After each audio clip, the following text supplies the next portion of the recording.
Hello, what is up? Welcome to episode 342 of the Center Ring Esports podcast presented by Alt. And this is going to be the best episode ever because we have IEM Cologne to continue to discuss. VCT has wrapped up for at least the first part of stage 3 of the fourth quarter. Stage 3 challengers 1, Tim. However, do the math however they want to break it down. And also a little discussion of how we can fix esports as well as some e-news. But before we get to any of that, let's get to the sponsor, which is altesports.com. Go to altesports.com right now, and you can pick yourself up the best apparel esports has to offer. And you know what? Not even if it's just esports. That's the best thing about Alt. You don't have to be like, I'm a casual esports fan. Doesn't matter. You can wear this anywhere and still look equally as good. You could go and pick yourself up a Sentinels, who just got the number 1 seed. Again, surprise, surprise. You can pick yourself up a 101 Burglars hoodie brought to you by your very own TCR gang. E-United, they have merch for them. Overwatch League, Call of Duty, you name it, they got it. They're constantly putting new stuff up on their websites. You'll definitely always want to keep updated. altesports.com. Hey, it's Simple from Navi, and you're listening TCR. Okay, so let's start.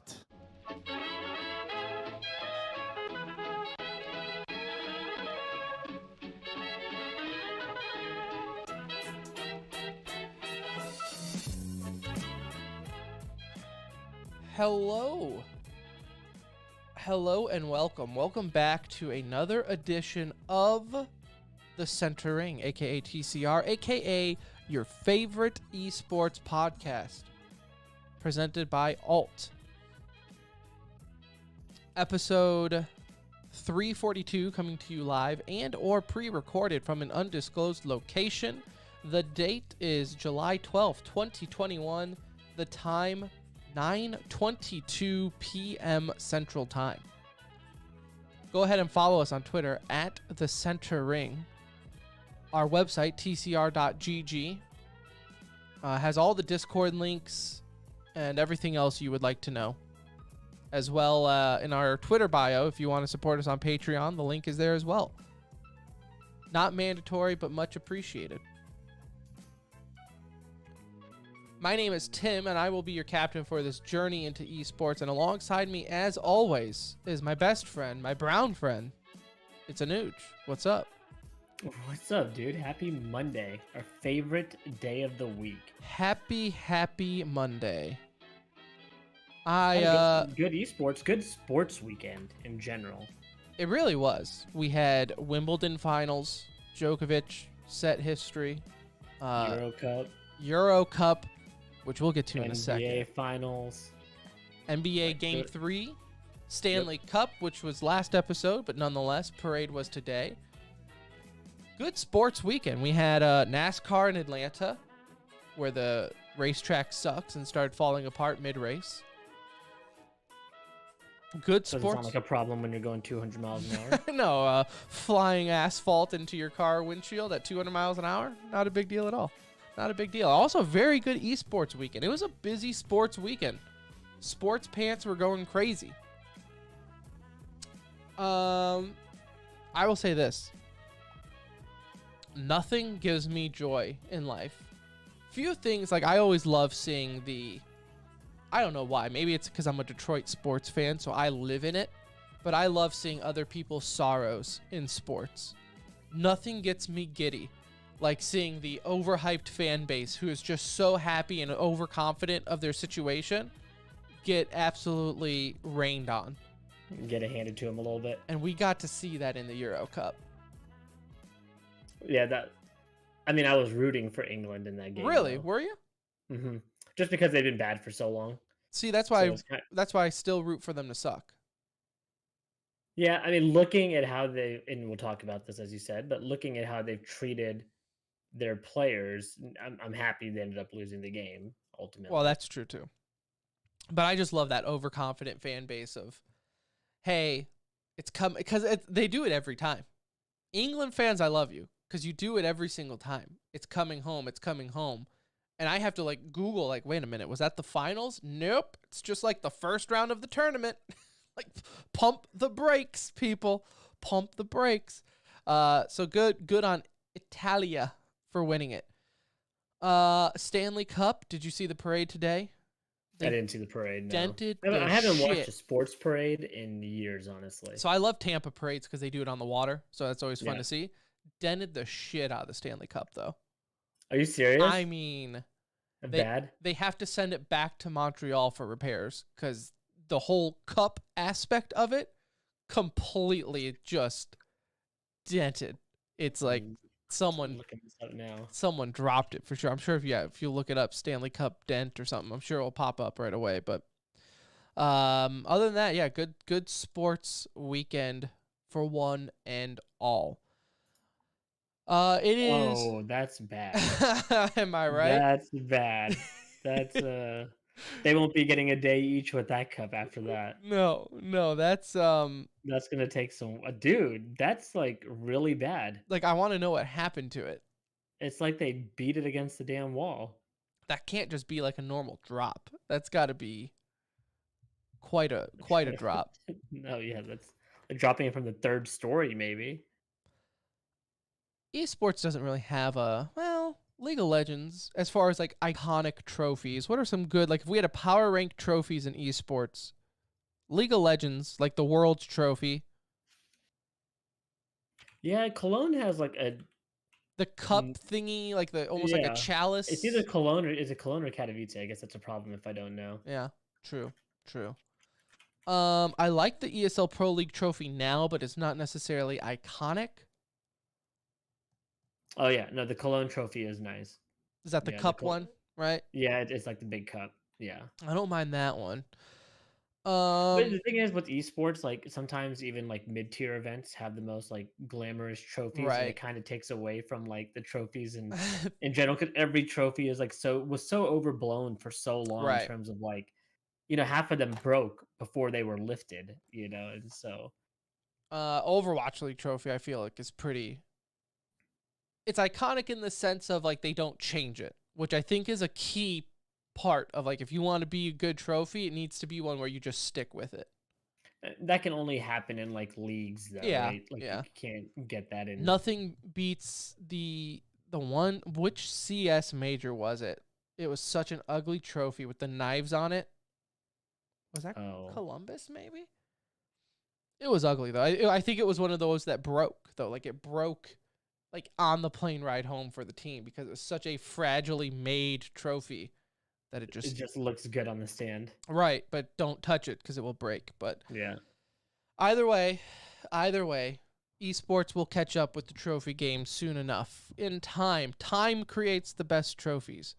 Also time, it is Monday night, meaning we have an entire week of Yikes of the Week to get through here, Anuj.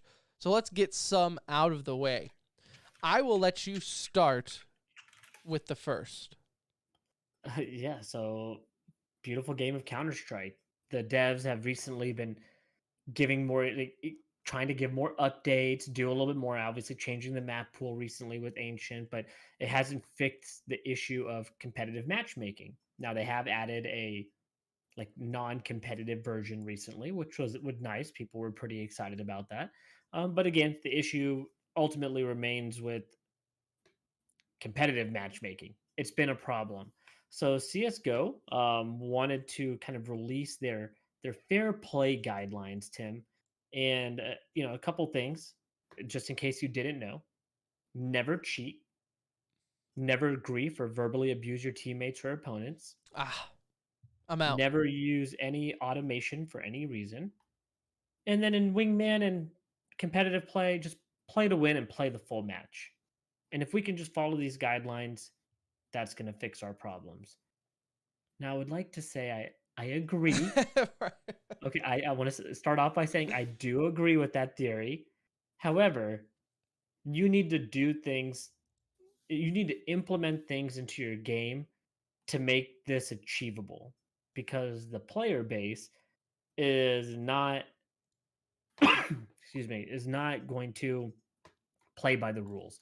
That's how it's been in all competitive sports for all of time, for all of our life, for all of everybody's life. People will find a way to either Since abuse the the dawn system. of time, It's people just have been how it cheating. works. Okay. I'm sure even when cavemen were racing back in the day, sometimes somebody started before the whistle blew. And so it's just I give it a yikes because like although I like the thought process and yes, this is what we want everybody to do, I want to see you make changes in your game to make this attainable. And with just For words, it's I was gonna say as good as throwing a tweet out there. for like years of people complaining about the cheating and toxicity and stuff, and this is the whole argument of like this game's too hard or something's broken, and then someone just tells you to get good. This is the equivalent to that, where the devs are just like, hey, why don't you just try to be nicer? Oh, Oh, because that's it? that's the problem. Eventually, they're going to turn off mics in CSGO. I mean, it's almost to that point, right? The issue there I have is the whole play to win aspect of it, because even though I'm trying to play to win, say I am trying to play to win, because you know me, you and me play on the same level, whether it be quick play or MM, I'm at least going to try to win. I might try and use an op when I'm not good at opping in a quick play, but that's just because it's quick play and I'm whatever, right? It doesn't mean you're throwing. I'm not throwing, correct. Might not be playing my best, but I'm not throwing. Might be trying something new, but I'm not throwing. The issue, though, is even on my best day, even when I am trying my gosh darn hardest to win, there's a good chance I'm going to bottom frag. Or, I might miss a shot here and there. And even though I know I'm playing to win, my 4 other teammates are about to vote kick me because they think I'm throwing. So You miss that easy off shot. Next thing you know, right. That is the issue with that statement is, yeah, everyone's probably playing to win. I would think. I'm sure I'm even guilty of claiming someone is throwing when in reality they're just having an off day. you know how you make people play to win? You have a proper ranking system, whether it be seasons or whatever, however you want to do it. Like, I mean, restarts, whatever you would want to call it. You don't have to call it seasons. But if you have a more competitive matchmaking system where you don't have the issue of smurfs throughout every single rank, cheaters filtered out throughout every single rank, it would create more competitive games. Then in turn, people will be playing to win and they will stay for the full match, right? That will also reduce griefing if your games are more competitive and you feel like you got a good experience out of your playtime. Like the issue of griefing comes in is when it's just a shitty experience. You get into a game, sometimes you can tell within the first 2 rounds that this is going to be a mess. Sometimes you can tell before the game even starts that you got that one guy on your team with an attitude that's just going to like ruin everything. Those are tougher situations to handle, but if you have a competitive system built to where players within similar ranks are paired against one another, you're tend to going to enjoy your experience a little bit more. You might avoid some griefing. You're never going to avoid it all. It's always going to be there. But again, I just would have liked to have seen some things done to make these thoughts of theirs, that's all they are, thoughts, hopes, and dreams, right? Like attainable. And right now, they're not. So until we see that, this is going to Those remain a hopes and yikes for me. dreams that Valve wants us to abide by died the second Adam and Eve took the apple. Okay? Like that's that's pretty much when that stopped. My yikes of the week. A new appearance here, Guilty Gear. Their newest game just came out. They did a hot patch, okay, a little few balances here, a little few fire tweaks here and there. And Guilty Gear is a popular game. Don't get it twisted. If you're not familiar with the FGC, it is a popular game. You know where it's also popular though, Anuj? China. Do you know what China doesn't like? You talking bad about China. And so what Guilty Gear and the developers did in one of their latest patches, quietly just tweaked the story a little bit. So in the story mode, it's talking about how it brings up certain places like Tibet and Taiwan and some other places. And China doesn't like that, right? Because I'm not a world politician here, but I know there's stuff going on somewhere in the world where China does not like Taiwan and Tibet. I think it's like they still view them as China, but then everyone else in the world is like, nah, bro, they're their own thing. And China's like, we just don't talk about it. So then they quietly patches it out of the game. So that way, because the Chinese government was threatening to be like, listen, if you're talking shit about us in your game, we're just not going to sell your game as a country. Which if you're an FGC and you're not getting sold in China, kind of a big deal. Like, guess what? You're in trouble. Right. That's It would have been probably smart to recognize that as you're doing it, because that's I don't mind the business. I understand the from business a strategy, business right? Like, it strategy, makes I get it. sense. That's probably like 80% of your player base right there. So if you get rid of it, I totally get it. And I totally agree with you. Had they just written it into the story of being a little bit more like aware of like, hey, maybe we shouldn't like blast one of our largest countries that we know is pretty sensitive about things, no one would have known about it. But the Yeah, fact that like they talk take it about out, Hong Kong or something, like what do you have to lose over there? right, Just to avoid the Chinese bashing if you are might selling even an boost application or game or whatever. if they would have talked shit about Hong Kong, it might have boosted their sales in China. Like the Chinese government would have just bought every single copy of the game. Like, oh my They god, would have this is made amazing. every citizen play. Yeah, they would have forced it, everything. So there's that. And the other yikes of the week is submitted via our Discord. CLG, the esports org, ended up posting this video, which is now taken down on their Twitter. But everyone knows if you take down something on Twitter, it's still there. It's still available. You can still see this video. Anyway, CLG wanted to post this very candid. Some people are making fun of it because they're saying it's a private meeting that they posted. I don't like it's private in the sense of it wasn't public at the time, but it's not like CLG accidentally posted this without looking at it, realizing what they were posting. But it's a player team meeting for their League of Legends team, and in there you can hear them talking about how, and it might be the coach, I don't know who's talking about how there's going to be some changes and they haven't been performing well, and this might be the last time they get to play together. And then right after he says that, an ad sponsor for Bud Light and this like slow dubstep, chill step music comes on, and it's just like, I get it. And look, I feel like some people are making fun of him for posting the video and like having it private and like, hey, that's kind of messed up that you did that to the players. Listen, that's sports, okay? I feel like I can easily point out people who never played or watched traditional sports compared to esports. Because go watch traditional sports. Hard Knocks, all those behind the scene documentaries that they have for there, all that's up there. Like, that's candid footage, and everyone knows the fans love it. What makes me giggle and the yikes to me is like you have this very like somber like, wow, they're breaking up the team, and then right into like this advertisement. Like they need to go watch some HBO clips and take a tip from them. It's how to handle a sad moment. Yeah, I mean, like it had a Hard Knocks vibe to it, didn't it? It did. Like it did have a Hard Knocks vibe to it. It's not something that we like haven't seen. So again, I wasn't like that terribly offended by the post. I think it is cool to see moments like that as a fan, especially if you are a big fan of not just the team but those players. Like that's a kind of a moment for you to share with them, right? That you Right. you normally don't have insight into, and allows you to kind of empathize with them a little bit, right? And that was probably what they were thinking, I feel, in like sharing that, right? Is this is like an opportunity for our fans to like empathize with the players and also know that we're doing what we think is best for the team type thing. But you're right.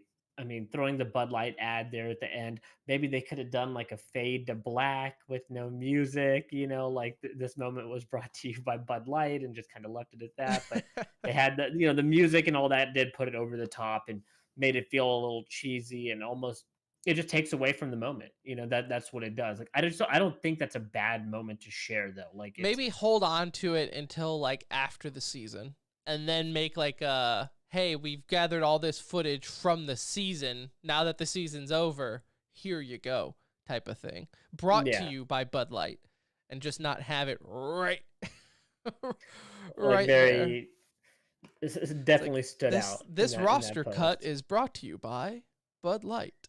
Like, But again, no problem with the message itself. Like no, I'm no. totally fine with that. It doesn't The bother message me. is said whether or not we see it or not. So it's not like a It's good for people to. It's a reality in everybody's life, right? Not just esports players. Like people lose jobs all the time, and yeah. so it's just And the thing is, we don't even know if they're actually losing their job. They might be going to the bench and still be getting paid, right? They're probably on some sort of contract where it's not 100% loss either for them, but it still sucks either way, I'm sure. And it's like, not a good feeling, but not the worst thing to share, just not the best way to do it.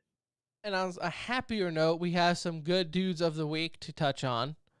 I'll let you start with your Activision one since you said it's a good Yeah, dude, sort of. this is a troll good dude of the week, Tim. So I am thinking this is a good dude for what Activision is doing for us. Activision is slowly killing their own battle royale, and I appreciate them for it. I'm kind of done with the Warzone era. I would kind of like us to move on as gamers on to whatever the next title is. I'm hoping it's Battlefield 1942 in a selfish way because I'll be playing that. But Halo, um, Halo, Halo, Halo. hacks have always been a thing in video games, and especially on PC. They've seen PC numbers drop at a rapid rate. Like they're down to Really? 300K player count on a daily basis when it was upwards of a million.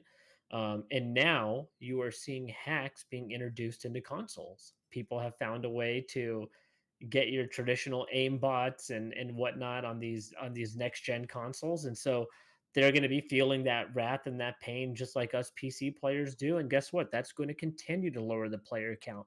In fact, Mutex, a very popular streamer, he was also widely known for his short stint on the Dallas Fuel or Dallas Empire and made some derogatory remarks and got himself booted from the team. But anyways, he is a huge Warzone streamer now, has grown in popularity 10 times because of Warzone compared to what he was before. Had to recently stream with 5 cameras on, showing every aspect of all of his screens, his hand, his system, what applications were running. Like literally put up a 5 camera stream and said he's just going to play like that from now on because of the number of cheating accusations that have come his way. Zlaner, another huge streamer, also inviting YouTubers over to his house to watch him play live so they can record content of him playing to show that he's not cheating. It's embarrassing that you have to do stuff like this. And so for that reason, I'm giving Activision good dude of the week for never implementing an anti-cheat, for never caring to do so. And because of that, your game is slowly dying. It'll eventually perish into all the other battle royale graveyards over there. And we'll be on to the next thing, hopefully soon enough. It's sad when it's like the most easiest basic function that if you have a game, regardless if it's PC, because I mean, I remember on Xbox 360, people were finding ways to aimbot and cheat on there, right? It's like that should be like the first thing you try to establish, along with like a functioning matchmaking system. An anti-cheat should almost be like number one. And it doesn't even have to be, it's never going to be flawless. Like we understand that as gamers too, right? Like you're not going to ever have a perfect system, but to not have one at all just shows your lack of respect to your player base. I mean, that's exactly what it shows to me. Like I said, it doesn't have to be great. It can remove 20% of the cheaters in your game. But I know people are at least getting banned, and people at least have to think twice about putting cheats on an account with a bunch of skins or money that they've invested into it. If you don't have to worry about that, what's the big deal? It doesn't feel like a big deal to cheat. And that is the attitude that you're giving this generation of gamers. Like, hey, they don't care. Well, why should I? If I want to do it for shits and giggles with my friends and just carry some games with the boys one night, like, why not? Like, why not install them? I'm not losing anything by doing it. Yeah. Nope, it's a joke. It's a joke. So good guy, Activision, for killing your own game so we don't have to worry about it. Also, good dude of the week, Alex. CSGO Alex. Currently Orgless, I believe. Right? Has he been Orgless and maybe gameless. We don't know what game he's playing at the moment. So just somewhere in there? Either way, good dude. So, as we alluded to earlier in the show, after the England-Italy game, the soccer game, England lost, by the way, if you didn't know. some of their players were kind of berated with racist comments, not only just verbally, but even, going off the field, things being thrown at them. Their pictures that were kind of advertised around the town are having things spray painted on them, racist hate and things like that. Never acceptable. First off, it's never acceptable regardless. You want to throw in there it's because of sports. That's even, I don't know how you can make it worse, but that makes it worse. That's ridiculous. It shows the level of shittiness involved here, Like right? you Like, you're deserve doing to it. never win Yeah. if that's the type of fan base you are. And I know it's only a rotten few, and we see it often though in the soccer community over there, and we're not immune to it obviously here in the States, and unfortunately it's a worldwide. You want to talk about the real pandemic, Anuj? That's the real global pandemic. So Alex, though, being the good dude that he is, has tweeted out earlier today that he is starting a GoFundMe for the, what's it called? Kick it out. Kick It Out. It's a campaign going on right now to raise funds for racism awareness and such. He has committed to, first off, the goal is 5,000 euros. He started off with 1,000. Yeah, he put in 1,000 of his own to get it kick started, and it's just the overall cause, right? Like, unfortunately, England has like a terrible reputation with this type of stuff. Like, this is not the first time it's happened. It's especially not the first time it's happened in a football match over there, and or soccer match, whatever you want to call it. It's You soccer. know, They're wrong. and so like for him to just kind of make a stand, and at least where he is spreading it to is to that younger community, right? Like the younger generation that's involved in traditional sports that also maybe play esports or play video games, whatnot, follow him. And I think it's just a cool thing to just make awareness to. Like, the goal that he's trying to attain is not crazy at all, right? It's not like it's going to change the world, and I don't think that's the point. The point is just to make Make a awareness statement, for it. right? It's Yeah. And the funny thing is, as I was watching the game and right after the shootout, I mentioned to my buddy, this is not going to be good.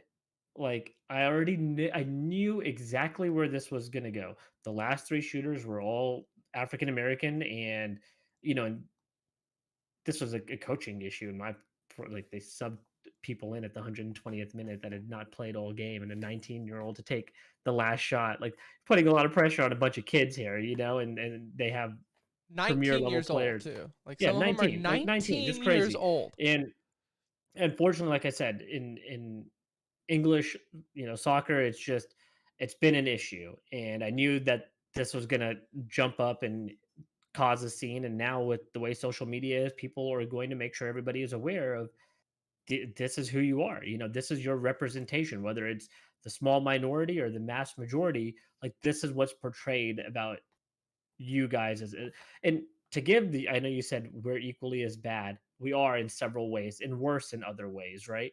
But you would never see that us do that to an Olympic team. If the No, NBA team. the weird thing where here in the States, it's like you could have someone who is super racist, but when it comes to their sports teams and their athletes, it's completely immune to it.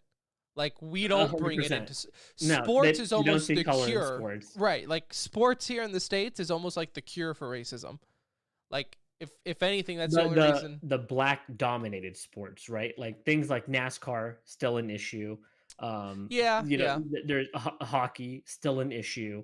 Not But as bad, but yes. not as bad, but still there.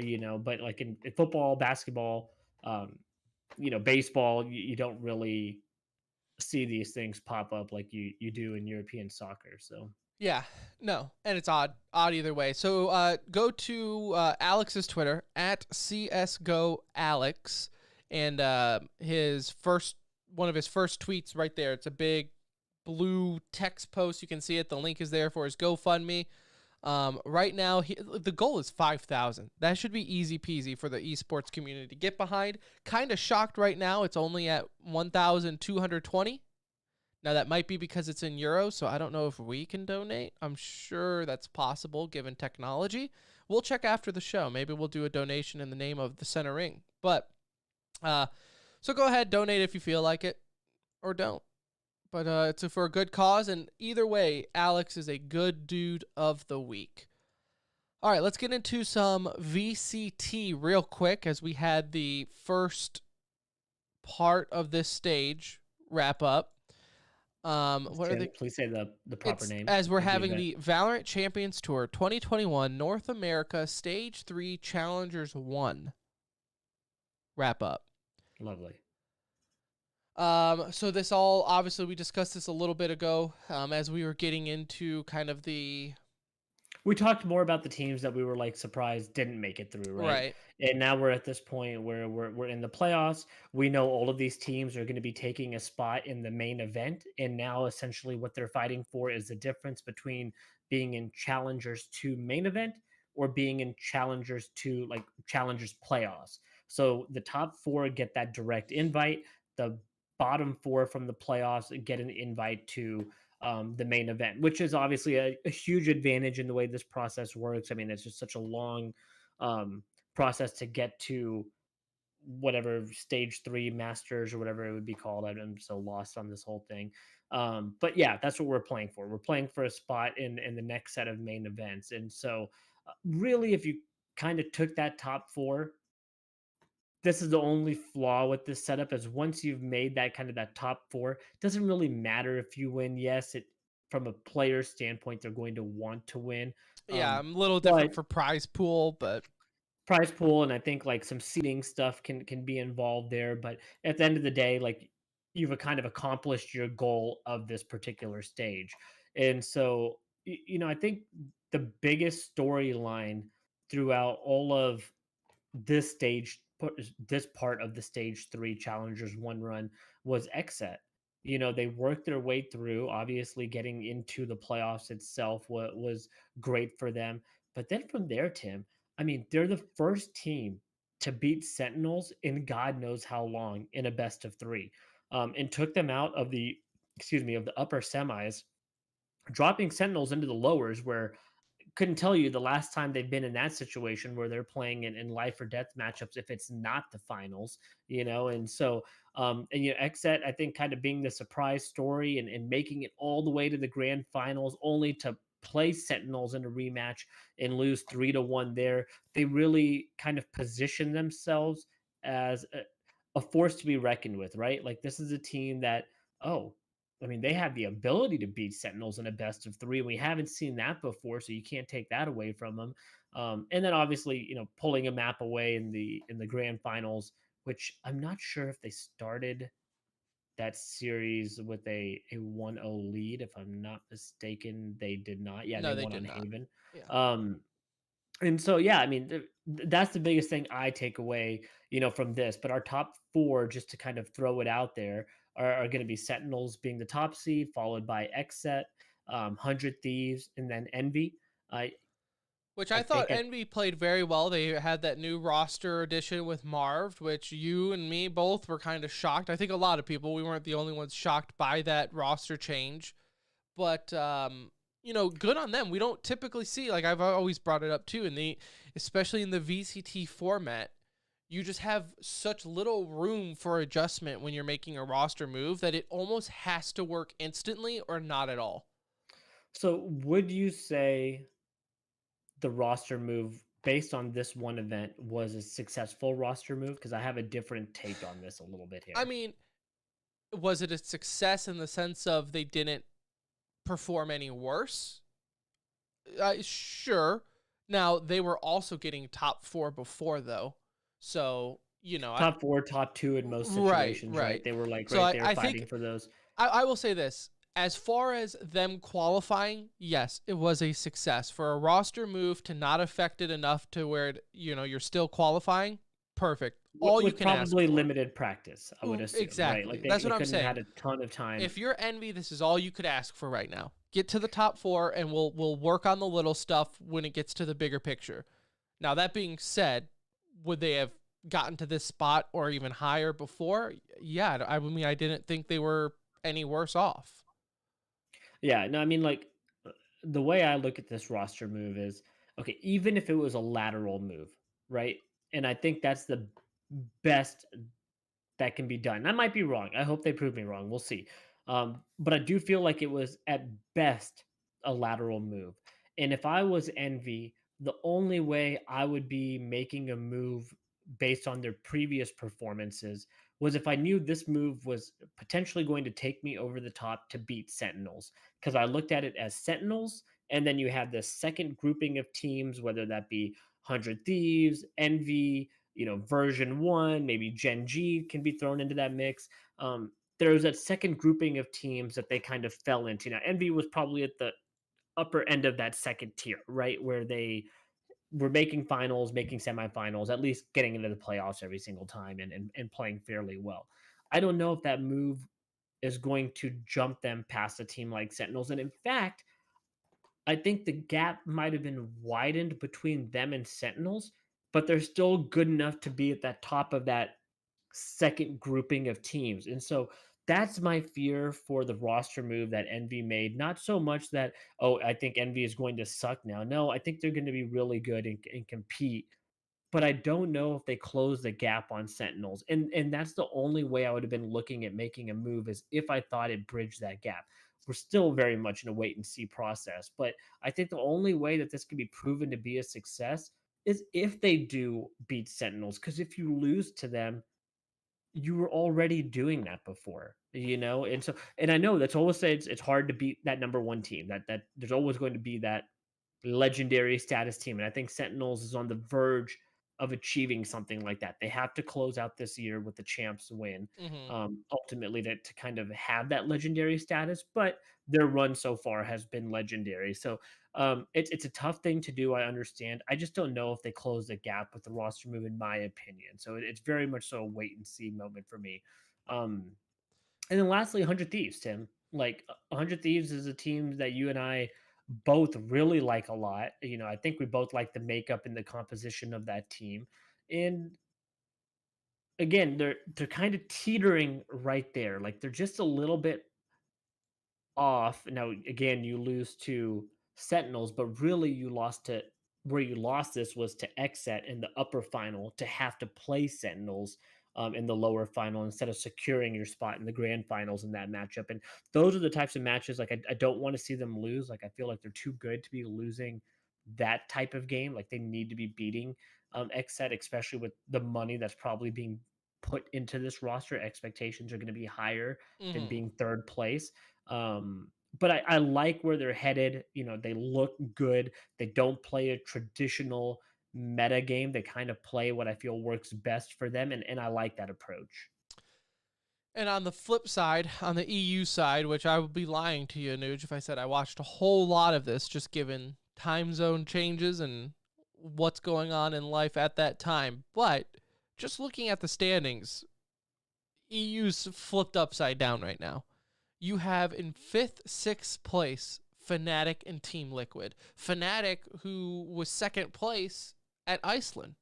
So, Yeah. I think this is almost exactly like this is very fitting for the EU region because your top six teams that placed here it's kind of been the revolving grouping that we've had this whole time, right? The only team that's really held that number one spot for an extended period of time was G2, and that was and they really blew it early up. on, That's in the you game. That's can't not even even the say that same team. anymore. This is a different G2 from then. And I think that this could be as equally as dominating a G2 in the European region, if not like, just right there. They did take several players from Ascend, and for Ascend to still beat them in the championship is going to be a little gutting for them. CNED could possibly be, if not the best player in the world, or right there with Tens. Like Tens would be one. CNED is right behind him, honestly. I mean, it can't be. The only thing we have to see is him prove it on a big stage to really know that um, he's as good as we all think he is. But this is kind of the same grouping that we've had. Liquid was never really the dominant team in EU until they qualified for Iceland. And then we looked at them as like the best team in EU. But really, for a long time there, Liquid was getting beat in quarters and semifinals every single time. They weren't even making it to finals, and they couldn't touch G2 for a while there. So you have FPX in the top four, a team that's consistently been there, fell short getting to Iceland last time, but a known juggernaut in that region. Same thing with Guild, a team that's been really good in that region, since they've kind of made that roster. G2, Ascend, and then Liquid and Fnatic. I think all of those teams are really equally matched, and it's not surprising that you have some of these variations when it comes to the seeding because they're all really close. We happen to get Liquid and Fnatic in Iceland, but you can easily see two different teams qualifying in EU. I think NA is pretty. We're all pretty confident we're going to see Sentinels. It's that second spot that's up for grabs between a handful of teams. I think in EU, spots 1 and 2 are up for grabs by like 7 or 8 teams. It's really that open in that region, and so it's fun. It's exciting, and it's good to see some of these role reversals that we've seen this time. But like all of these teams are getting through to the main event. Some of them are getting a shortcut to the playoffs. You're going to see all these teams competing at the end, and I wouldn't be surprised if it flips back around before we get to the finals in stage 3, group 2, whatever the hell it's called. However you want to identify it as. So there's some VCT for you. Now, speaking of excitement and Nuge, we also have LAN action in Counter-Strike. As we've already discussed, the play-in stages as they've wrapped up for ESL Cologne or IEM Cologne.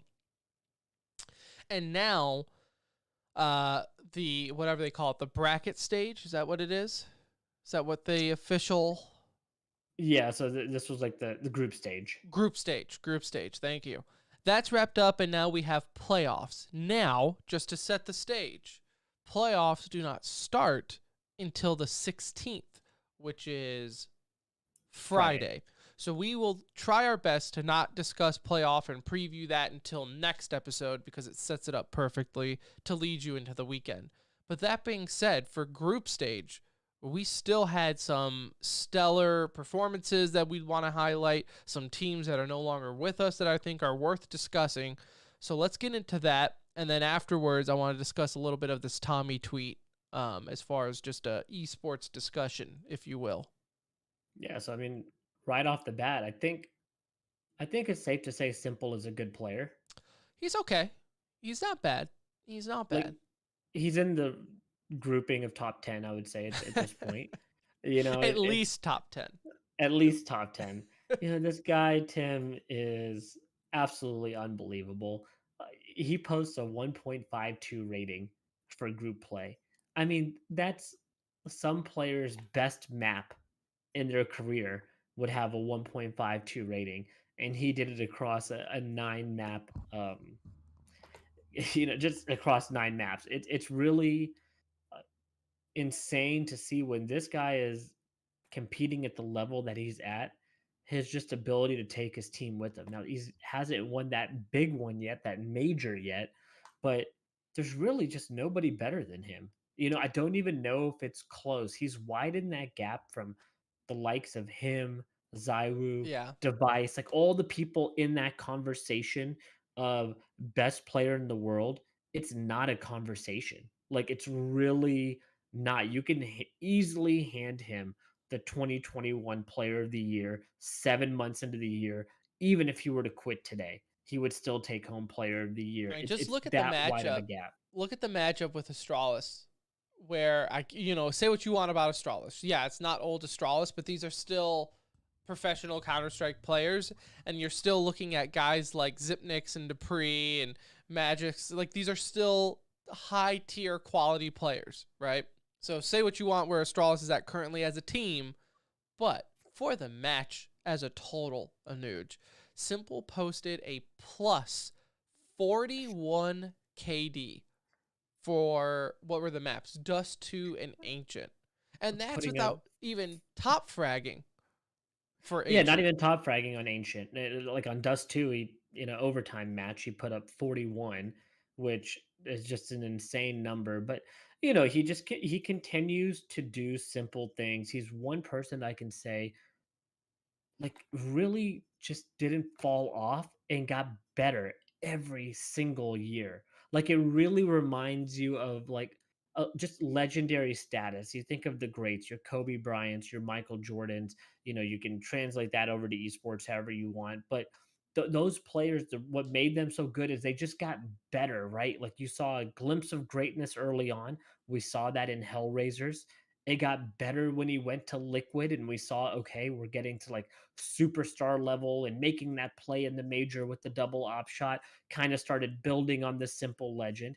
And then he went over to Navi and he never slowed down, even in times of really like bad CS that Navi has been involved with at times, right? It's not consistently bad, but there's been Right. really bad moments. He's still been this bright spot on the team. Right now, they're obviously playing really good as a team. I mean, you've seen Bit come in and really hold his own. Electronic is doing what he needs to. Boomich has probably been the one that you want to see a little bit more out of. He was, I believe, bottom rating on all three series for them. You want to get a little bit more out of them, but they're playing well. They also, had Renegades in that first round matchup. That was a little bit of a blessing. They still dropped to map to Renegades, which was important to know. And then handled Vitality, handled Astralis, who's also at times looked a little beat up after the device switch, but they looked good, and that was the important part. And so from Group B, we did have Navi, Astralis, and then FaZe advance. And FaZe will do, sorry, Tim, we'll do a little bit of a deep dive more into them next week, but we could surely say some early thoughts on what took place with FaZe Clan. Yeah, or early thoughts, because like you said, we'll discuss more of them next show when we do the Yeah. playoff preview. But unbelievable performance from FaZe. I am still, if I was a FaZe Clan, be a little timid. I guess I'd be a little hesitant to get super excited over this. I guess enjoy the good moments while they're here, right? Because you never know when they're gonna end.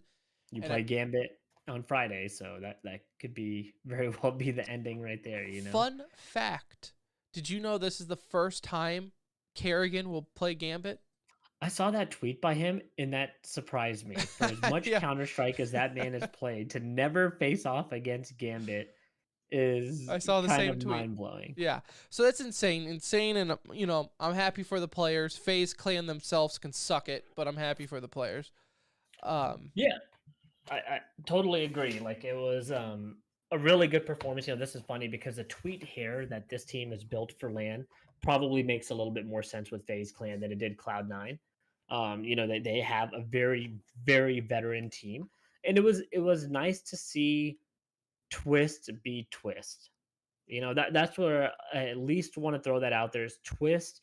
We've given him a hard time because he just hasn't been the player that we expected him to be since he went over to FaZe, and obviously leaving NA hurt, right? Right, So of course. you are going to. In his defense, though, I don't think FaZe has been the team he was expecting them to be since joining either.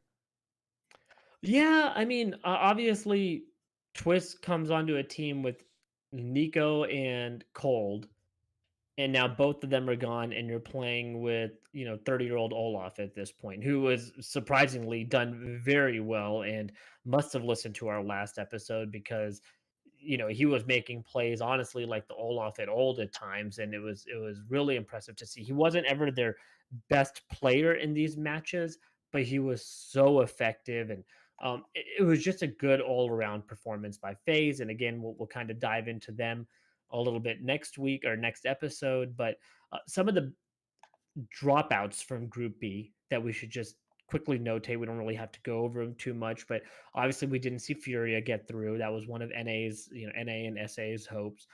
Same thing. We didn't see Vitality get through, which I think both of us were kind of on the same page Yeah, there. I don't remember our predictions, even though I know we were 100% correct in them. I know I said I did not think Vitality was going to push through. I thought Furia might have been the dark horse, but I really didn't have confidence in Vitality. I think as a team in general, they've kind of dropped off that tier of better watch out for them. Yeah, I mean, they just they've had a tough time for a while. Then obviously they released RPK in the middle of a lot of that chaos, and it hasn't gotten much better with their recent pickups. So I don't know where Vitality's at. I have a tough time in believing in them. I don't remember what I said honestly as my prediction either, but I'm going to go with I did not have them advancing. And it's not overly surprising to me. I think the surprising one from Group B is not seeing Heroic push through. That's one team that I'm a little disappointed for them. I'm not like I don't think they're a bad team at all by any means. I'm just disappointed for them because I know they felt like they had something to prove Hmm. with this being on land, right? Now, the I, COVID scare at the beginning of the week probably didn't help that right. situation and being mentally prepared. But for them not advancing in their first land, after as good as they have played over the past 6 months, I'm sure it's quite disappointing for them. Of those handful of teams when we entered into this event that I think fans and people of the sort had highlighted, Big, Virtus Pro, Gambit, and Heroic, right? I would say those are kind of the four teams that, at least for me, I had highlighted as the online teams, right? So there was Yeah. an extra little chip on their shoulders entering into this event. Of those teams, Big and Heroic were the ones to not go through. Now, Big, kind of a bracket issue, right? No matter what, one of the teams weren't going to make it out. But for Heroic, you're absolutely right. A little disappointed to see them not make it through. I'm not sounding the alarm saying, haha, we told you they're online only, because I really don't think that at this point. But again, look who knocked them out. A team that we just said no one expected to blow through the lower bracket in phase. They had the easier bracket to get through, and I think that's what makes it more disheartening, right? If they were in Group A and fell short, okay, well, you had a Gambit, you had a G2, you had a Virtus Pro, you had Big, who's playing really well, Right. you have Nip, you have like there's a lot. Mouse Sports, who's also like Group A was stacked from top to bottom. You didn't have that issue in Group B, right? You had a Renegades, you had a Furia, who is kind of on the rebound a little bit. Vitality, who's been struggling, Astralis, who God only knows what you're going to get, a Phase, who's been struggling, and then Spirit. Like you had a very easy, quote unquote, easy group to get through to make top three.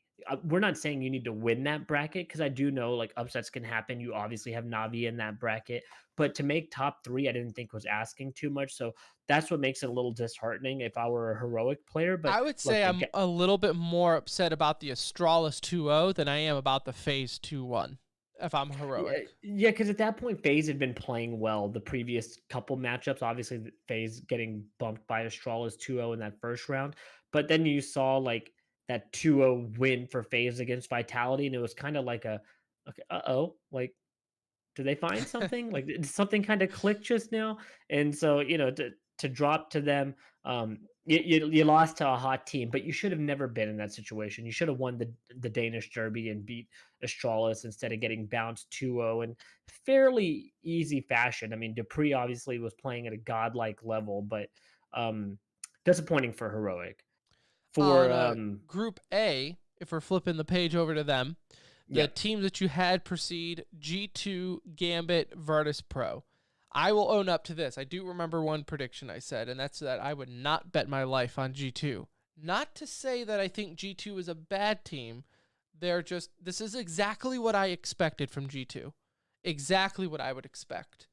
To where It's crash and burn or it's glory. It's one right. or the other You're with either them. to the moon or crash and burn because G2 clearly showed up and wanted to play. Again, we'll talk more about them in the preview as we're going into it, but hell of a run from them. Obviously, not dropping anything in the winner bracket.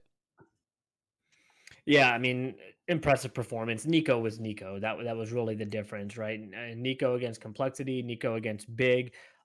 Two really dominating performances. And the finals, he kind of, you know, was not prime Nico, but he was good enough. And then you had Amanek really step up in the finals for them, which was, really what they needed to eliminate Gambit. And I think beating Gambit is a huge confidence boost because we know how good Gambit is. Like Gambit is a very good team and they continue to prove it. They had the most difficult run out of anybody, and they were the number one seed. They played Mouse Sports, who was on fire coming into this event, and Rops looked untouchable. You had Nip, who has been a fairly good team since Device's acquisition, and it's Device, so you don't know, if you get Prime godlike Device, that could easily be an upset for you. And then you have G2 in the finals there. Again, never an easy out, but like I said, you just don't know what GT you're getting. They had the toughest run, and they were supposed to be like the number one seed in this. Thankfully for them, they overcame a lot of those matchups and are able to qualify. But like as you mentioned, being a top three team, the outs here are probably the bigger story than the ins, right? We're not surprised by Gambit. We're not surprised by G2, but we wouldn't have been surprised by G2 had they lost Hmm. early either. So that's, going to be a catch 22 there. And then, VP, a team that we've seen play really well, but a young team. And for them to step up in their first LAN event with this roster, really impressive. And they dropped into losers in the first round and came back and beat Big, who dropped them in 2-0 fashion in that lower final. So, good on them. Teams that are out here: Mouse Sports, Liquid, Nip, Big, Complexity, all huge names, all teams that are very much capable of probably winning this type of tournament. Would have loved to see some NA representation in the playoffs. We did not get that. Twist is our representation now. He's all we got. He's all we got. I watched the Big and Liquid match, and although Big won 2-0, defeating him 16-11 on Vertigo, 16-13 on Nuke, I don't want to be too harsh on Liquid. I thought they played very well. There were a few moments where, like Stewie missed a jump on A-site Nuke and missed the silos. He fell and killed himself, right? That sucks. But there were a few moments like that where it's like, maybe you looked left instead of you hit right, right? Maybe you hit your shot there, and obviously it could all work out differently. So I think overall, Liquid had an okay game plan. I thought on the first map, Vertigo, they were too slow to kind of, like, it's almost like that first half, they almost forgot that they were playing a match, and then they realized it because although the scoreline 16-11, which ultimately isn't that close, it could have been way worse. Like, I think they ended up winning like maybe 4 or 5 rounds right at the end there when Big was up already with 14 wins. So, little deceiving of a scoreline, but still, I thought Liquid played fine. Yeah, I mean, for a team that hasn't played in officials in a couple of months, it feels like Right. now I they've really been I'm not non-existent. gonna. Like, yeah, they played pretty good, right? Like they lost to Nip in that first round and they went 1-2 in the playoffs here, right? They obviously had to lose in lowers as well. They had a epic, and when I say epic match against Mouse Sports, and really, that third game. I mean, this actually probably would have been a good segue into the next part of this discussion. They won that map 3 Inferno and a BO3 Inferno 28-25.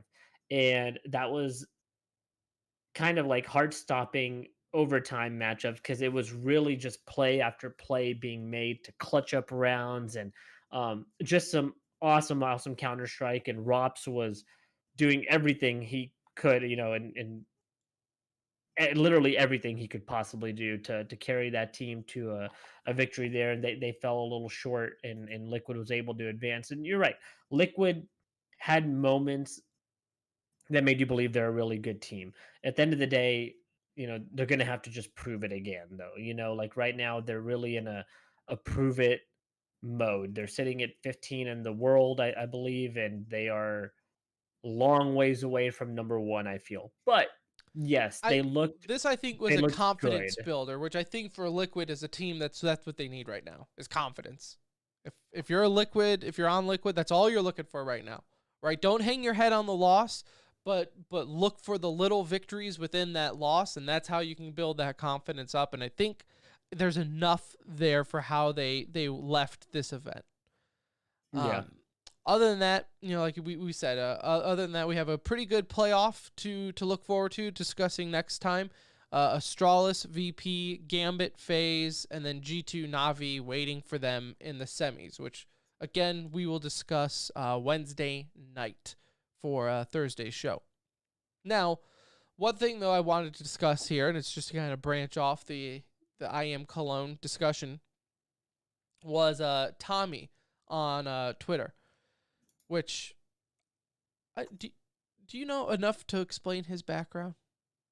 Well, he was a player Right. and Player, went from desk. player, then he also went to become GM of MIBR for a while there and helped dismantle that roster. So he's kind of like the glory of NA because he took over that BR roster and butchered it or did whatever he did over there. There were several reasons why it didn't work out. It's not like he's the only person, but that's kind of like what he's been. He's also been in the analyst role before for Counter Strike, so he's been involved. He's Tommy just knows a been lot. Okay, right. That's Tommy's what been involved with Counter Strike for a really really been long around time. for a long time and worn a lot of hats. Yeah. So, anyways, he tweeted out after some point over the weekend. He said that, long story short, the Counter-Strike needs rule changes to make it more viewer-friendly for growing part of the audience.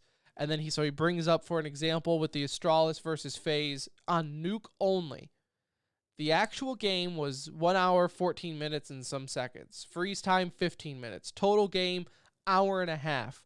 Tech pauses, 4 minutes. Timeouts, 4 minutes. Break, 6 minutes. So for that total Nuke only, an hour, 45 minutes. So for one map, an hour, 45 minutes. The series... Oh, go ahead. Oh, yeah. For the series that ended 2-0, so pretty much as fast as possible, right? Lasted over 3 hours and 7 minutes. Now, go ahead. I mean that's crazy, right? Like he made a couple of comparisons to it. The Liquid Mouse Inferno matchup. Now this was a thriller of a game, but just check out the stats on this game, Tim. This was the 28-25 map 3 of Inferno. Mind you, they had already been playing for roughly at this point about 2.5 hours. Okay, so the first two maps took about 2.5 hours. The third game alone, actual game time 135, freeze time 17 minutes, total game time an hour 53, and then plus tech timeouts and breaks, 2 hours and 17 minutes to finish one map for a total series time of 4 hours and 50 minutes for that one series. Mind you, in a day full of Counter-Strike. Okay, this was not the only match that was going on that day. See, and that's the kicker. And that's where I want to use these tweets to launch it up. Because I know we've discussed it privately, mentioned it a little bit on the show. But I do think it's an interesting problem that esports, it might not have right now as a massive issue, but eventually I really do see this becoming an issue when it comes to esports breaking that ceiling, getting to the next tier that I think it can be, right? And it's the fact that when I sit down to watch a game, say it's football, hockey, whatever, I'm thinking 3 hours, 3.5 hours at the most is pretty much what I can squeeze out of it. Not And only you get an end result after that, right. right? Like you are getting a finale after 3 hours. And that's partially because, listen, right? We're older, we're adults, we have kids.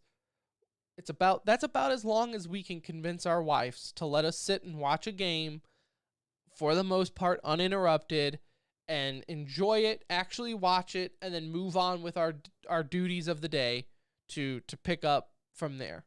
Okay? 3.5 hours I don't think is that crazy. It's long, but on the if that's the longest, it's on the longer end of right, sporting events though, right? right. Like If that's the longest though, I'm talking about manageable. I can Yeah. live with it. But again, that was for a 2-0 map series. If that went to a third map, you're looking at 4 hours, right? Probably longer, probably closer to the 450. Well, 4 hours, 450 for that. It is. We've talked about this actually ad nausea at this point when it comes to Counter Strike and BO3s and BO5s. Like BO5s should be non-existent in Counter Strike. They just should not be there because what took 4 hours and 50 minutes if Liquid and Mouse was the finals, you would have been looking at a 7-8 hour day. You would have Yeah. been looking at a full work day of Counter-Strike to get an end result. That's really like not healthy for the game. That is a very difficult thing as a viewer to plan your day around. Even if you are a younger viewer, take Tim and I out of this equation because we are the minority. Even a younger viewer asking a 14, 15, 16, 17-year-old to sit behind their computer for 8 hours, mind you, not playing the game, watching the game, is unrealistic. So what ends up happening is you have this traffic situation of people just coming and going and hoping that they're coming at the right time to watch it, or they're setting themselves up to just watch the third map or the final map of a What series. did And I message you this weekend?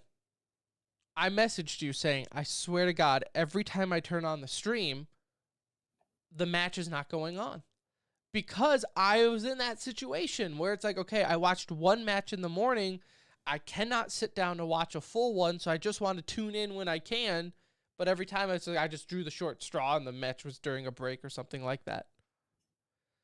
yeah, you gotta you can't really do anything about freeze time is fine. That is what Of it course. is, right? Like that needs to be the way it is. Well, I think what you have to do is control what you can control, right? And that is Breaks being in between maps can be reduced slightly. mhm, For the love of God, figure out the tech situation. You have 15 to 20 minutes of tech pauses in every single 3 map series for some reason. Like I don't understand. And now we're at LAN, so we're not at home anymore and troubleshooting home issues. Like you're at I've LAN, it's a controlled Anuj, environment. I have used the same, if you're watching on stream, beautiful Razer Death Adder mouse now for probably like the last 6 years. Not once have I had to like stop down in the middle of the match to be like, oh, what's my mouse just suddenly stopped working. Referee, please can you blow into the laser? Like what is going on with my mouse? It just happened to stop working. But yet for these pros, it happens every other round. Like I don't get it.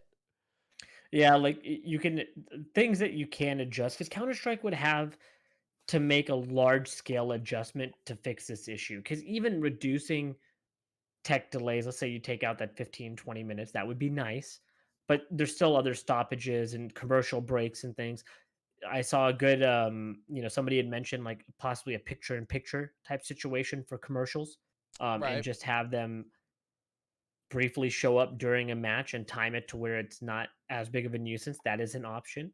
Obviously, going from MR15 to MR12, the way Counter Strike used to be played years ago, is an option, but that requires a much bigger change because it's got to be a change in the philosophy of how money works in the game would need to be adjusted. But I think it's doable. It's just do the devs care to do that? And then the other thing is obviously just eliminating BO5s and making sure they're not part of it. I know it's not part of it in this particular Right, equation, right. but there are several I can promise other. you, I can't tell you the last time I sat down to watch a BO5.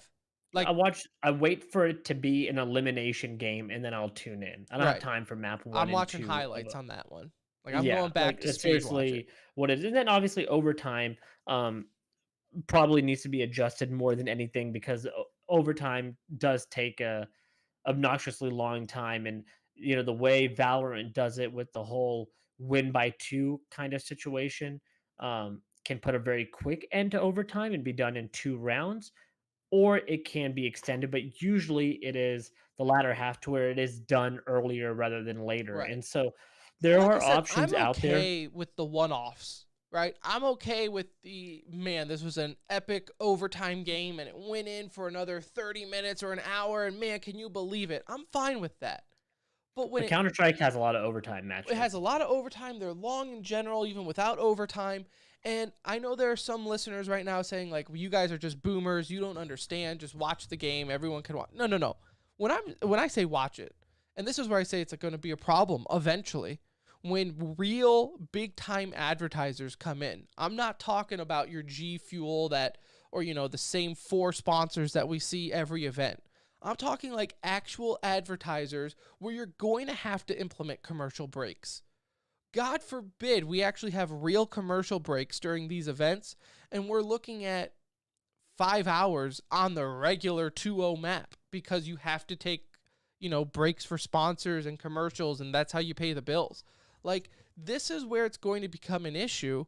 And furthermore, and I make this argument anytime people bring up, whoa, did you see the viewers? Did you see the concurrent viewers? Well, look at the viewers. Obviously, it's not hurting. But there's one stat you cannot track, and that is the eyeballs actually watching the match. Yeah. Sure, you might have it on your computer 8 hours a day. on the second monitor while you're playing a game, while you're playing WoW or Counter-Strike or doing chores around the house. I get that. What I mean, though, is from a consumer angle, for people who actually want to watch the matches, you cannot have, and I also understand esports is this weird world where it's much like tennis. I think you can compare it to tennis, where you have tournaments, right? So, when they're up, it's like, hey, it's Wimbledon. You're going to watch all day of tennis. You're going to have a solid 7 hours of tennis, right? Now, you're going to watch every match? No, you're going to pick which ones you watch. I kind of treat esports the same way, and I'll go back to watch highlights for the ones I missed, right? But with these streams, it's like, God forbid you want to watch 2 matches a day. You're looking at 6 hours, 7 hours. I'm almost hoping that the games are on at the same time that I want to watch. Yeah, right? then you So can I just throw almost 2 flip games back on and at once. forth or whatever. But yeah, I mean, it is an issue. It's an issue that baseball runs into. It's an issue that college football has run into and done things to kind of, shorten the game time. Baseball's had a really tough time figuring that out and have implemented changes. I think Counter-Strike needs to take a look at it, right? I'm not saying to completely change the way everything works in Counter-Strike, but I do think an MR12 is you're gonna still determine the best team in that amount of time. And so I think it's just something to at least discuss, something for them to take a look at and just notate because hey, these games are seemingly getting longer and longer Right. somehow. It's Like they're not the not end of the shortening world. the way utility usage is in games. The first minute and a half of every single round is just dump all your utility, wait for both teams to be out of it, and then save a smoke or two to make some sort of execute at the very end. Like you could almost reduce round times, which would require you to reduce smoke times. I was And going to like, say, maybe that's something I'm not saying like, oh, you need, maybe make the it's mollies not last. do all of these, Tim. Right. I'm not saying do MR12 and then reduce the round time and then reduce molly and smoke times. It's not all of it. It's just pick and choose some areas where you can make it better. There's plenty of options out there. It's just what are you willing Adjust to do? what you can so when the unexpected, the tech pauses, things like that happen, it's not the end of the world. Right? It's not, oh man, now we're going to go 30 minutes and this is now turning into a 4-hour match. Pause, I'm done watching. I don't wait for tech pauses anymore. If there's a tech pause, I don't care if it's 3 minutes or if it's 15 minutes. Chances are, unless it's some sort of epic match that I really, really want to watch, I'm moving on at that point. I'm going on with my day or whatever, but I don't have time to sit there and wait for 15, 20-minute tech pauses just to get back into the game. Yeah. So, I mean, like I said, it's not the end of the world. It's, I'm probably sounding a little bit more dramatic than what it really is because obviously I still sit down and watch Counter-Strike and esports all the time, but it can be rough, right? Certain days are better. Like when football's on, my wife knows, hey, I'm going to watch this game. Let me watch this game. And we can kind of plan our day around it. Yeah. With Counter-Strike, might be 3 hours, might be 5 hours. I don't know. Yeah. You never get it at the start in our situation. Yeah. It's not like, hey, I'm gonna catch the beginning of map 1.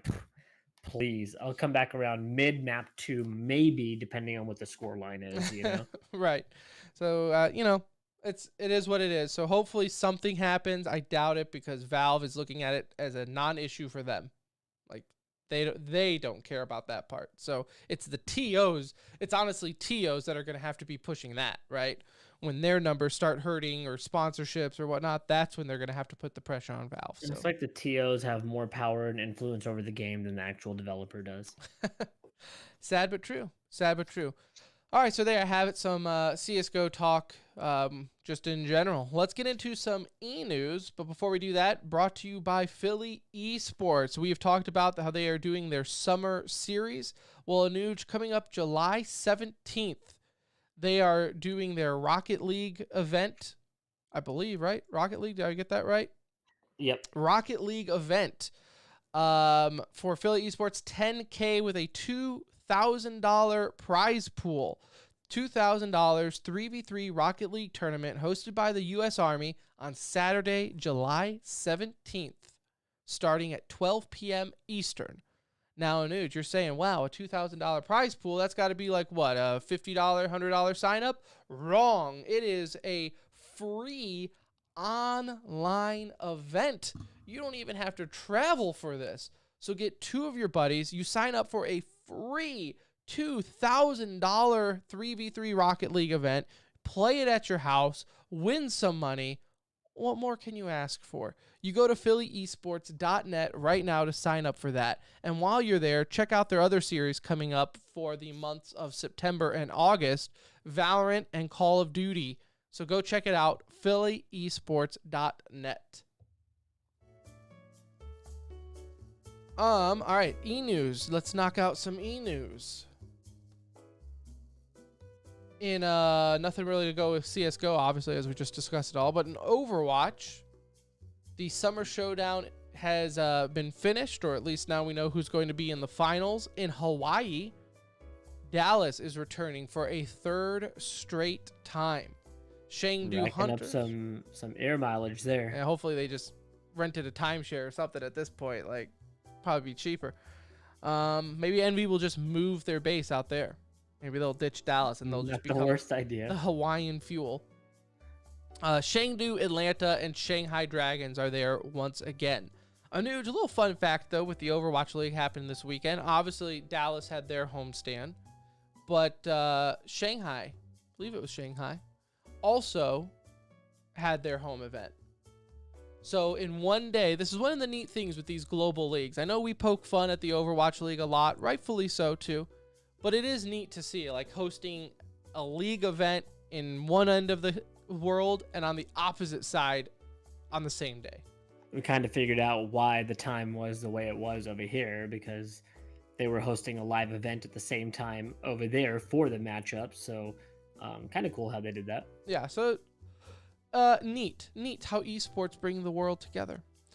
In Valorant, Cooper making a switch over to Valorant. For those who don't know, Cooper was a CS player.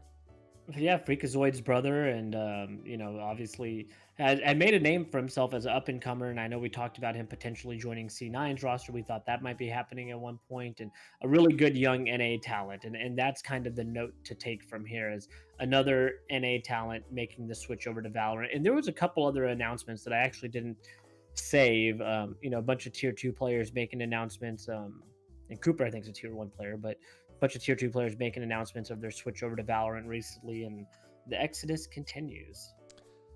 In Valorant, other news here, Noble, the roster who beat TSM and VCT the last time, has been released and are looking for a new home. Do you know the deets on this one?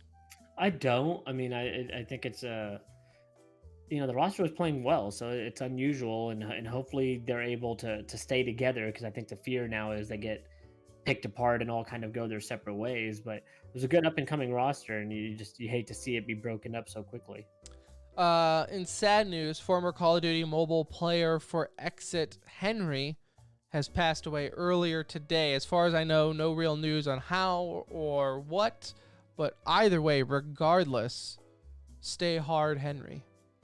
Yeah, that sucks, dude. Like, he was a good up-and-coming, COD mobile player, well-known in the community, with an up-and-coming org, and and anytime something like this happens, it's such a young life lost. It just, it really sucks. It hits home, and you hate to see it, regardless of how you feel about a team or an org. You never, this is the worst case scenario. LeBron James, NBA superstar, is now playable in Fortnite. Yeah, they're kind of going across a superstar series. I think they had Messi, maybe Ronaldo, maybe a couple other players thrown in here. And, Fortnite continues to do cool crap like this. Like, regardless, again, what you think of the game, these things are neat. Like, if I was an NBA fan that liked Fortnite, guess what? I'm probably going to buy this skin, especially if you're a LeBron James fan. Like, that's kind of neat. And it has multiple skins for him in the game, one being in the Toon Squad jersey. And just neat how they, continue to have these huge collabs that I'm sure do really well for them. Oddly, I'm a little surprised. LeBron seems like a stick in the mud to me. So for him to be on board with a game that involves shooting people, I'm a little surprised.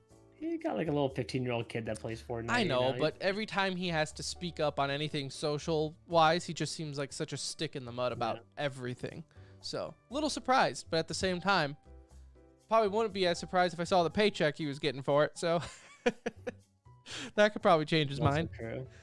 In other news, 100 Thieves has announced a collab with not the center ring, but the second best thing, Gucci. So expect, I think, in a couple days, I think you can go and sign up for the release. But 100 Thieves Gucci Didn't merch. Fnatic partnered with Gucci? Yes, on they had that the watch. terrible looking watch. Now I so think hopefully 100 Thieves comes out with a better. I think this is more clothes from the teaser. I'm sure there'll be a watch. I mean, Nate shot. I gotta have hope that they do everything. So we'll see. We'll see. Early nominee for most overpriced merch, probably. Probably safe Definitely bet. will be in the running. Can we make a guess on the price? Well, let's see. If a normal 100 Thieves shirt is like $80, I mean, I would assume like a t-shirt's gonna cost you like $150. Oh man. Okay, so I'm gonna guess. I like don't know 400. normal Gucci. Listen, you're talking to a guy where my wardrobe outside of work consists of like white V-neck t-shirts that I buy in packs of 5, Or a tie-dye Dallas Fuel Ultimate shirt. or like $5 tie-dye shirts, or majority of it is from Alt. Or free merch that we received. Yeah, no, I'm gonna go with like 400 on the low end of whatever it is. Shirt, polo. See, I don't know Jersey. Gucci prices, so A regular polo is around $750. okay. So yeah, I would almost, and then like maybe add $100 surcharge because it's 100 Thieves and it's super duper limited. You're probably looking at that. Let me see here. I'm just gonna go t-shirt Gucci. Here's a hideous ugly shirt. $490 for a t-shirt. Oh my god, I was so wrong with my $150. Their shirts are, it's gonna be like a 500. This just blew my mind. $150. That's cute. For $150, I would honestly consider buying it if it was a Gucci item. Be like, you know what? 150 is like a clearance rack item at Gucci. People buy this stuff? Oh yeah, Nate posted some photos recently of him in Vegas with Ninja and other rich folk that do rich cool things.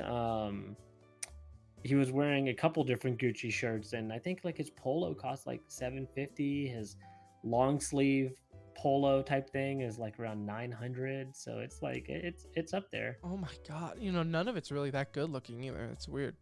It's just having the Gucci logo on it. Isn't it amazing? Like when we were younger, what I considered expensive, but it's what the preppy kids wore, were like Abercrombie and American Eagle. Like that to me was like fancy, expensive. Abercrombie was like $70 for a polo. It was like expensive. Right. That to me was like, wow, okay, you're a real preppy rich kid if you're wearing Abercrombie. Lacoste used to be a big one back in the day with the alligator. Yeah. This, I feel bad for kids nowadays when you want to try to be cool because it's going to bankrupt you. Yeah, I mean, the collab is badass. And that's right. I will preface this. It's like the collab is really cool, but it's like overpriced. The collab was not, some people might be surprised. The collab was not a Yikes of the Week. The collab is awesome. Like if we collabed with Gucci, hell yeah, I would collab with Gucci. That being said, the $600 for a t-shirt, that's the Yikes part. Yeah. I have a hard time believing if you're going to tell me, like if you're Nate Shot, and you're going to be like, man, I just love our followers, I love our fans, and they deserve the best. But then you're also going to look at them dead in the face and say, buy our $600 t-shirt. I question that you give a shit about what your fans really think and for the best of them. But, hey, stupid kids are going to spend $600 on a t-shirt. So albeit, go for it. This will sell out as fast as their in-house releases do. Oh, I think it will. I think you have some dumbass kids out there that are saving up all their money from mowing lawnmowers, and they're going to blow it on this. And their parents are going to be like, hey, one tumble dry. Right. With a little too much heat, and it's game over. You're going to spend $600 to look like you shop at the Gap. You could have bought that hoodie for $20 there. So, joke's on you. Again, people can spend whatever. Look, You could probably go on Tim my. and I are not your stylist advisors No. anyway, Listen, so we can tell you to spend money on stupid stuff. I'm not immune to spending money on stupid things. That's not what we're saying. We have plenty of stupid purchases. Clothing is not one of them. yeah, not for us. Clothing is not us. So there you go. Comic books? Yeah, I could show you some stupid purchases to spend on comic books. Clothing, not so much. In other news, the World of Warcraft race to world's first Sanctum of Domination starts this week. So as the pro teams are getting ready to go up with the new raid opening up on the Mythic settings, so always exciting. Even if you don't play WoW, like if you're a fan of like speedrunning and stuff like that, this is always electric to watch. So highly recommend it. Speaking of stupid purchases, your next line here. Yeah, this is The ultimate stupid. This is a rich guy problem right here.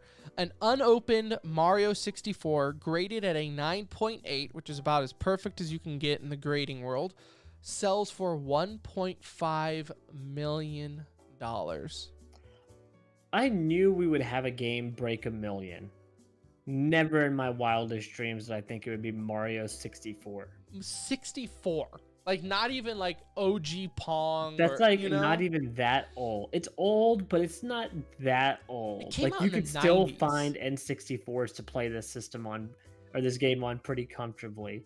So here's my thing too, is like, so I collect comic books. Hold on. Okay, couldn't breathe for a second.